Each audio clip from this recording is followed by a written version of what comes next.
Shalom Happy Soul Family. Selamat pagi. Ya, pagi ini saya ingin sharing mengenai berkorban. Kita kan baru aja merayakan hari Paskah ya.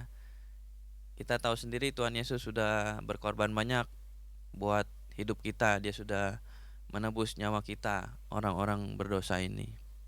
Ya, jadi saya ingin sedikit sharing dari seorang teman. Jadi teman saya ini tuh cerita sama saya kalau dia tuh sudah berkorban banyak buat keluarganya, suka kasih uang buat orang tuanya, suka ajak jalan-jalan. Nah, terus suatu kali teman saya ini merasa kecewa kok kayak begini. Lalu saya tanya sama dia, "Kamu memangnya sudah berkorban apa untuk orang tua kamu?" Lalu dia jawab, "Ya, saya kasih dia uang bulanan 1 sampai 2 juta sebulan. Saya suka ajak makan kalau pergi ke mall." Oh gitu. Terus saya tanya lagi, "Lalu memang penghasilan kamu berapa kalau sebulan kalau saya boleh tahu?" Terus dia jawab, "Ya kalau dari ABCD usaha itu ini sekitar 100 juta." Saya bilang, "Wow." Nah, dari cerita itu saya langsung teringat sama ayat ini, yaitu ada di Markus 12 ayat 41 sampai 44.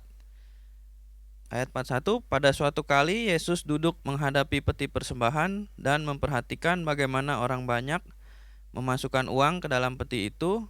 Banyak orang kaya memberi jumlah yang besar. 42, lalu datanglah seorang janda yang miskin dan ia memasukkan 2 peser, yaitu 1 duit. Ayat 43, maka dipanggilnya murid-muridnya dan berkata kepada mereka, "Aku berkata kepadamu, sesungguhnya janda miskin ini memberi lebih banyak daripada semua orang yang memasukkan uang ke dalam peti persembahan. Sebab mereka, orang kaya itu memberi dari kelimpahannya, tetapi janda ini memberi dari kekurangannya, semua yang ada padanya, yaitu seluruh nafkahnya." Nah, dari cerita teman saya itu jadi saya sudah cukup tahu kalau teman saya itu nggak ngerti gitu arti berkorban itu. Ya kalau boleh kita hitung ya, anggaplah dia kasih 1 sampai 2 juta sebulan ya, dari penghasilan 100 juta kan berarti sama jalan makan-makan anggaplah 1 sampai 4% ya.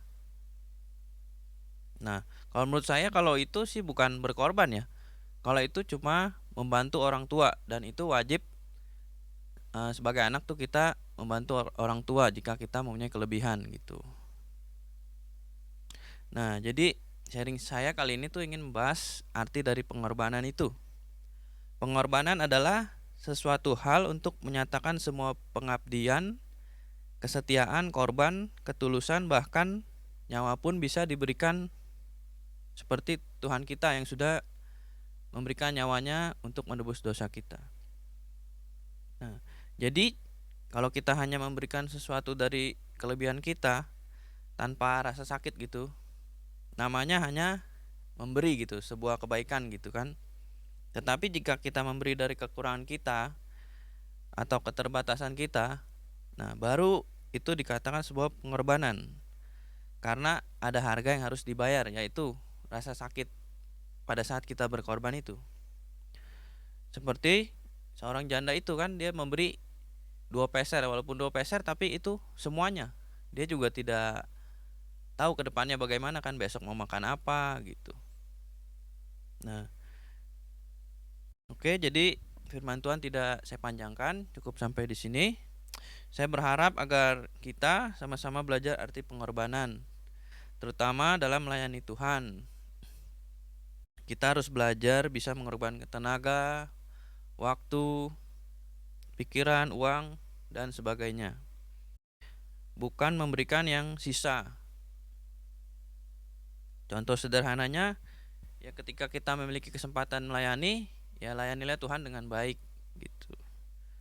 Jangan sampai kalau kita udah tidak punya kesempatan baru kita mau melayani. Ya, firman cukup sampai di sini. Mari kita berdoa. Selamat pagi Bapak, terima kasih atas firman-Mu. Ajar kami Bapak arti pengorbanan ini Tuhan. Dan juga Tuhan ajar kami agar dapat melakukan pengorbanan ini Tuhan. Dan juga jangan membuat kami lupa Tuhan pengorbanan-Mu di atas kayu salib untuk kami Tuhan. Kami percaya Tuhan, pengorbanan-Mu Tuhan sangat berarti bagi kami Tuhan. Ajar kami agar kami tidak menyia-nyiakan pengorbanan-Mu itu Tuhan. Terima kasih Tuhan. Di dalam nama Tuhan Yesus kami berdoa, haleluya. Amin. Ya, selamat pagi Episode Family. Selamat beraktivitas. Tuhan Yesus memberkati.